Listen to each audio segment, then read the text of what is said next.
பெருமாளுக்கு பாடப்படுகின்ற திருப்பல்லாண்டு பாடல் பிறந்த கதை தெரியுமா? மதுரையை ஆண்ட வல்லபதேவ பாண்டிய மன்னனுக்கு இறந்த பின்பு முக்தி கிடைக்க என்ன செய்ய வேண்டும் அப்படிங்கிற சந்தேகம் ஏற்படுது. இந்த சந்தேகத்தை தீர்த்து வைக்கிறவங்களுக்கு பொற்கிளி பரிசாக வழங்கப்படும் அப்படின்னு அறிவிக்கிறாரு.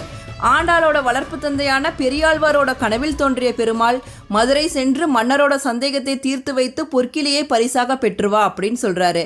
அரங்கனோட ஆணையை ஏற்று மதுரை சென்று சமயவாதத்தில் வெற்றி பெற்று மன்னரோட சந்தேகத்தை தீர்த்து வைக்கிறாரு பெரியாழ்வார்.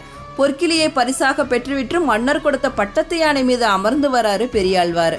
வெற்றி பெற்ற தன்னோட பக்தனுக்கு காட்சி தரணும் அப்படிங்கிறதுக்காக வைகுண்டத்திலிருந்து கருட வாகனத்தில் பெரியாழ்வார் முன்னாடி காட்சி தராரு பெருமாள்.